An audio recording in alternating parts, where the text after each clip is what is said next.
So why work 80 hours a week? Well, men will do it, some men, very few. A handful of hyper-competitive men who are obsessed with hitting the pinnacle of the given dominance hierarchy they're in will happily work 80 hours a week, and they'll forego everything else. Relationships, family, children, way in the second category. And so those men are often very difficult to live with too, because they're so obsessed with their career. It's hard to have a relationship with them. And maybe they don't have much of a relationship with their kids. Sacrifice is huge. There is no soccer game on Saturday. There's no Sunday dinner with the family. You're working. But they're damn good at what they do, and part of that is they're smart and disciplined, and they'll work non-stop all the time.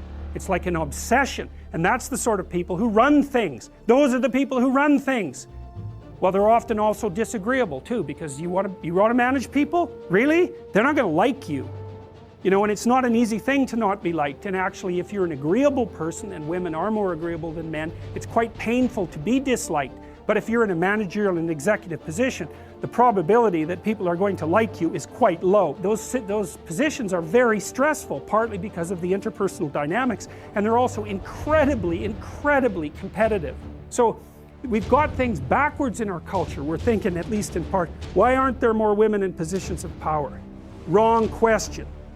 The right question is, why are there any men at all who want those positions of power? Because it's not just positions of power. You have to be such a knothead to think that. Oh, it's a position of power. It's like, sure, but it's a position of overwhelming responsibility. And if you make mistakes, you're done.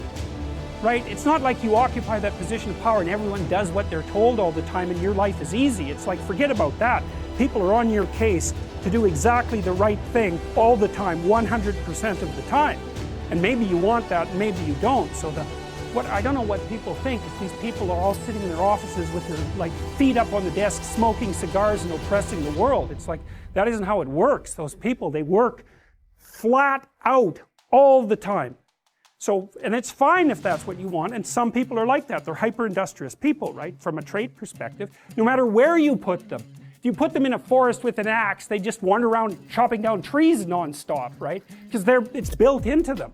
But if you want to have a balanced life, and you should want that, you know, because the other thing you'll find, and this is God's gospel truth, is that the older you get, if you have any sense at all, the more important your family is to you.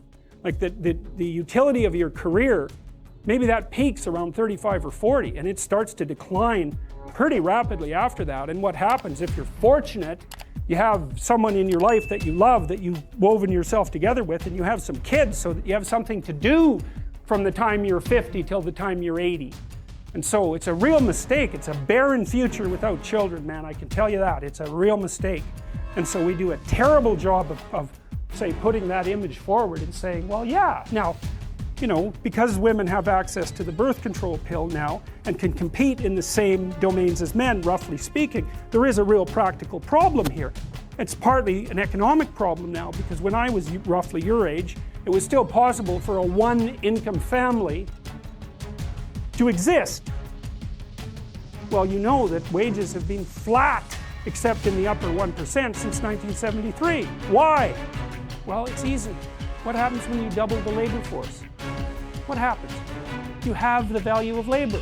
So now we're in a situation where it takes two people to make as much as one did before.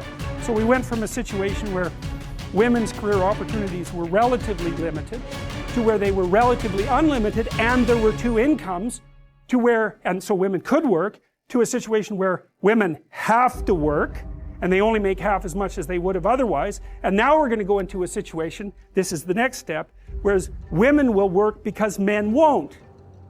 And that's what's coming now. So there was an Economist article showing that 50% now of boys in school are having trouble with their basic subjects. And you look around you in universities, you can see this happening. I've watched it over decades. I would say 90% of the people in my personality class are now women. There won't be a damn man left in university in 10 years, except in the STEM fields. And it's a complete bloody catastrophe. And it's a catastrophe for women, because I don't know where the hell you're going to find someone to have to marry and have a family with if this keeps happening. So, and you think when you're 19, because you're so clueless when you're 19, you don't know a bloody thing, you think, well, I'm not really sure I want children anyways. It's like, oh yeah, you tell how well you've been educated. Dismal. Without fail, I got to tell you, without fail, I've watched women go through their professional careers, many, many of them. It's a very rare woman who at the age of 30 doesn't consider having a child her primary desire. And the ones that don't consider that, generally, in my observation, there's something that isn't quite right in the way that they're constituted or looking at the world. Sometimes you get women who are truly non-maternal, you know, by temperament. They have a masculine temperament, disagreeable, they're not particularly compassionate, they're not maternal, they're not that interested in kids. Fair enough, man, but there aren't that many of them, and there's plenty who will not admit to themselves that that's what they most desperately want.